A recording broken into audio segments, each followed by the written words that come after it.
¿Recuerdas que hubo una época en la que los juguetes se movían solos?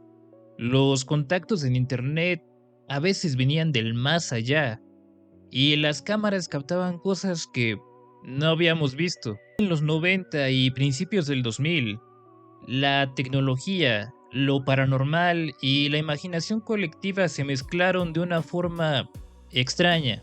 Por eso, hoy quédate hasta el final, porque vamos a recordar esas historias que daban ñáñaras y en más de una ocasión nos hicieron decir, y sí, sí, cierto, porque en una época donde todavía no había creepypastas ni teorías de Reddit, pues nos teníamos que asustar con algo.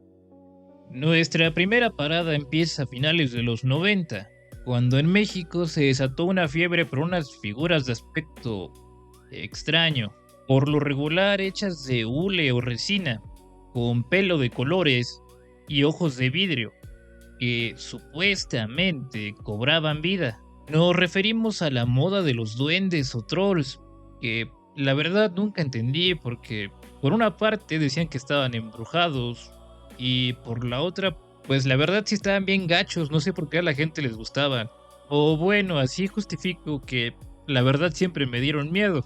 La leyenda decía que estos seres no eran simples adornos o muñequitos, sino recipientes de entidades verdaderas y elementales. Además, para que el duende estuviera contento y no te hiciera travesuras, tenías que darle bastantes cuidados. Por ejemplo, ponerles un plato con semillas, dulces o incluso copas de vino o miel.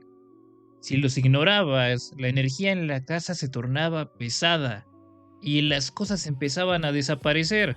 Básicamente, el duendecillo empezaba un plantón en tu casa y no te dejaba descansar hasta que cumpliera sus demandas. Sin embargo, la ira de los duendes no se quedó solamente en las historias que contaba el vecino o algún amigo.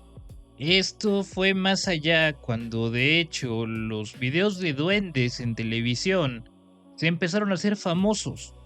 Los mostraban caminando o cambiando de posición, lo que confirmaba la historia más común de estos seres. Muchas personas juraban que cuando entraban a su habitación, los duendes estaban en una posición o un lugar distinto al que lo habían dejado. Había quienes incluso juraban que habían encontrado trozos de comida o una expresión diferente en la cara del duendecillo. Además está esa famosa historia que todos escuchamos alguna vez que le pasó al amigo de un amigo, en la que una familia decidía comprar uno de estos duendecitos porque querían estar a la moda. Pero más temprano que tarde se dieron cuenta de que empezaron a pasar cosas extrañas en su casa y decidieron deshacerse de su figura de duende tirándola a la basura. Sin embargo, días o semanas después, regresando de un paseo familiar, se dieron cuenta de que el duende había regresado a su casa.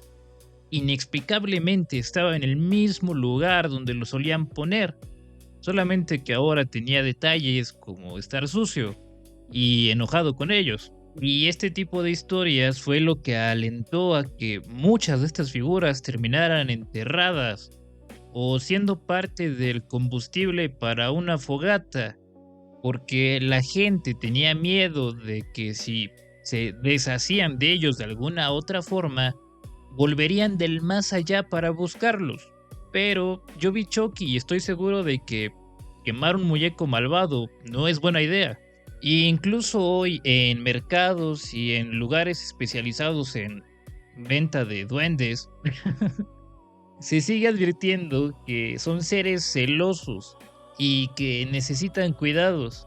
Sin embargo, la idea de que un duendecillo puede exigir nuestra atención y además pedirnos alimentos, bajo la amenaza de tenerlos con mala suerte, moverse para esconder nuestras cosas y vernos feo, es una de las herencias más extrañas de los 90. Al mismo tiempo, con la llegada masiva del Internet a las casas en esas fechas, seríamos testigos de un nuevo tipo de contacto con el más allá. porque durante siglos las personas que querían comunicarse con entidades del más allá tenían que usar tableros o peor aún, gente que le salían muchos moquitos por la nariz. Afortunadamente, esto cambiaría en los 90 y principios del 2000, gracias a la invención del Messenger, que para quienes no lo conocieron o no lo recuerdan por alguna razón, era un programa que pues estaba hecho para mandar mensajes, como lo dice su nombre, y en su punto máximo de popularidad también se vio envuelto en leyendas y misterios, siendo el caso más conocido el del contacto fantasma, que era el famoso relato sobre algún amigo o familiar que ya había trascendido, pero que misteriosamente un día aparecía como conectado. Y en algunos casos hasta te mandaba un zumbido, aunque la mayoría de los casos cuentan que la ventana del chat por lo regular mostraba el mensaje "tu contacto está escribiendo", pero nunca llegaba a nada. Quizá una de las historias más aterradoras relacionadas con este tema era esa que decía que alguna vez hubo un chico que estuvo hablando con una amiga durante horas y al siguiente día ella no se presentó en la escuela. Sin embargo, sería hasta que regresó a su casa y prendió las noticias que se daría cuenta de la terrible verdad. Aquella compañera ya se había ido digamos, un lugar mejor. El sujeto quedaría impactado porque se daría cuenta de que aquella tragedia pasó mucho antes de que ellos hablaran por Messenger. Así que fue corriendo a su computadora a revisar las conversaciones y se dio cuenta de que aquella que había estado teniendo durante toda la tarde anterior había sido solo con él mismo y con detalles más o menos parecidos. De manera general se contaba esta historia una y otra vez, hasta que inventaron Facebook y el único fantasma en Messenger era yo porque me negaba a dejar de usarlo hasta que lo cerraron. Pero al final nos dejó esta historia que hasta nuestros días sigue sonando, pero en otras aplicaciones. Si ya llegaste hasta aquí, te pido que por favor dejes un like y te suscribas, porque así nos ayudas a seguir contando historias misteriosonas, como la última del día de hoy, que se trata de las malvadas cámaras digitales de bajos megapíxeles. Y sé que muchos tienen cara de ¿qué? Pero a lo que me refiero es a esas fotos de aquella época que terminaron generando mucho ruido, porque captaban apariciones, espectros, orbes y otras figuras misteriosas que francamente podemos atribuir perfectamente a la mala calidad de las cámaras. Quizá la gente más joven no recuerde que antes tomar una fotografía implicaba llevar un aparato distinto a tu teléfono, si es que tenías un teléfono. Y muy contrario a los carretes digitales llenos de tomas que no te gustan, y las que te gustan rara vez las vuelves a ver. Antes las fotografías eran un recurso escaso. No andabas por ahí tomándole fotos a todo lo que se te atravesaba. Pero con la incorporación de las cámaras a los teléfonos, aunque solamente tuviéramos 10 o 20 oportunidades de tomar una foto, eso ya era muchísimo más que cero.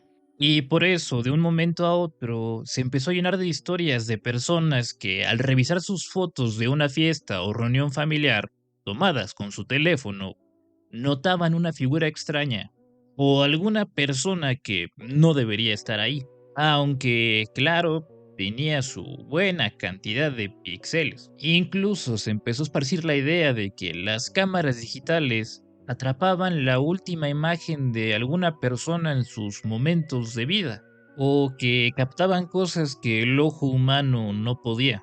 Lo que termina siendo raro porque, pues, antes captaban más fantasmas y apariciones extrañas teniendo menos definición. A lo mejor la única cosa a lo que un espíritu le tiene miedo es al HD, fobia que comparten con los ovnis. E incluso llegué a escuchar que decían que el flash de la cámara en ciertos ángulos podía abrir portales y que los podías ver cuando la cámara fotografiaba rayas o distorsiones de colores. Hoy vemos esas fotos de mala calidad con nostalgia y a veces vergüenza, pero sin duda hubo una época en la que esas primitivas cámaras digitales eran una ventana de lo paranormal y prácticamente un detector de fantasmas casero. Así que la próxima vez que veas una foto vieja o encuentres un duende en la basura, pregúntate algo. Y si sí es cierto, hasta la próxima.